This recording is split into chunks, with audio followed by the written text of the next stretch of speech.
Hi everyone, this is Mrs. Zoulis.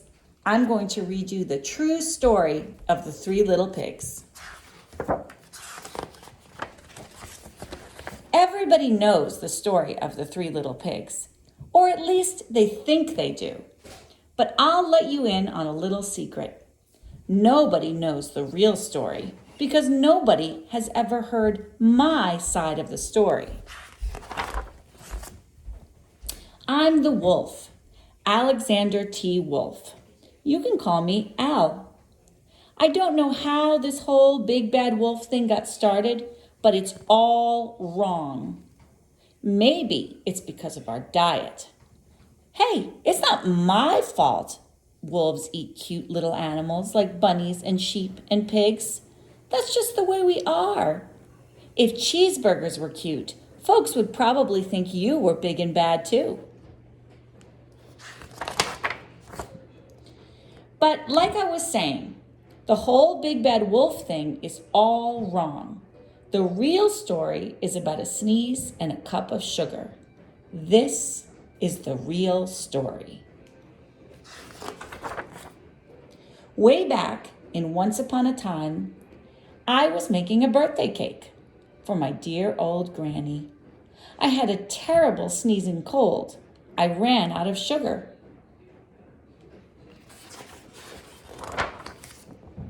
So I walked down the street to ask my neighbor for a cup of sugar. Now this neighbor was a pig, and he wasn't too bright either. He had built his whole house out of straw. Can you believe it? I mean, who in his right mind would build a house out of straw?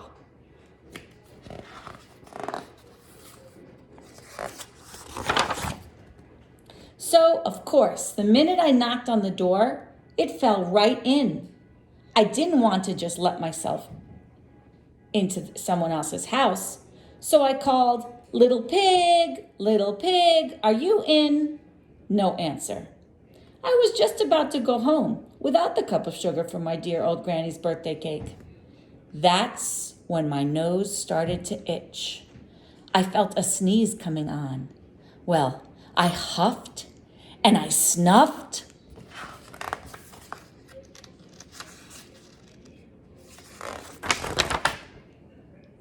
And I sneezed a great sneeze.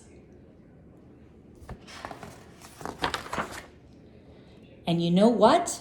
That whole darn straw house fell down. And right in the middle of the pile of straw was the first little pig.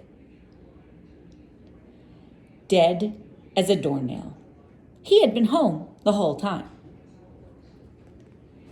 It seemed like a waste and a shame to leave a perfectly good ham dinner lying there in the straw. So I ate it up. Think of it as a big cheeseburger just lying there.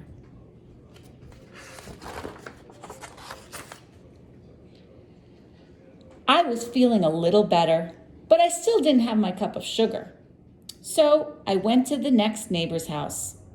This neighbor was the first little pig's brother. He was a little smarter, but not much. He had built his house out of sticks. I rang the bell on the stick house. Nobody answered. I called, Mr. Pig, are you in?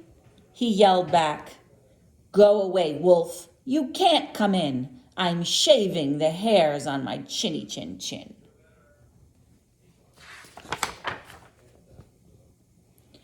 I had just grabbed the doorknob when I felt another sneeze coming on.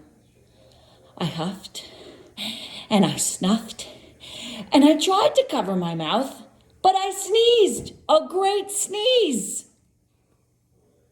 And you're not going to believe it, but this guy's house fell down just like his brother's. When the dust cleared, there was the second little pig, dead as a doornail. Wolf's honor.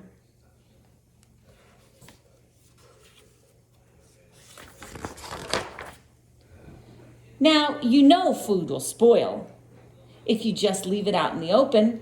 So I did the only thing there was to do. I had dinner again. Think of it as a second helping. I was getting awfully full, but my cold was feeling a little better, and I still didn't have that cup of sugar for my dear old Granny's birthday cake.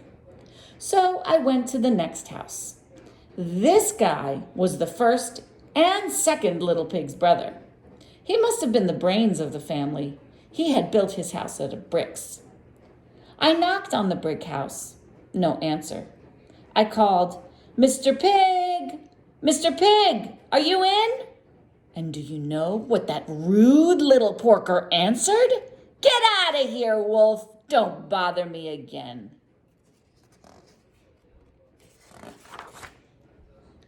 Talk about impolite.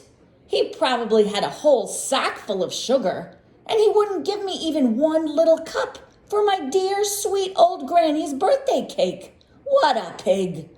I was just about to go home and maybe make a nice birthday card instead of a cake when I felt my cold coming on. I huffed and I snuffed and I sneezed once again. Then the third little pig yelled, "And your old Granny can sit on a pin."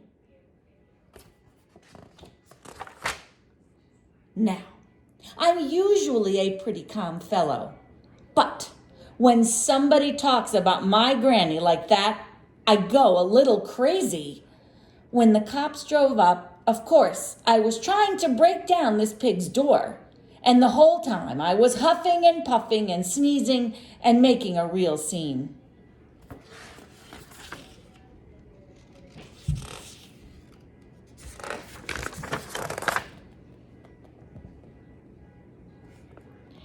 The rest, as they say, is history.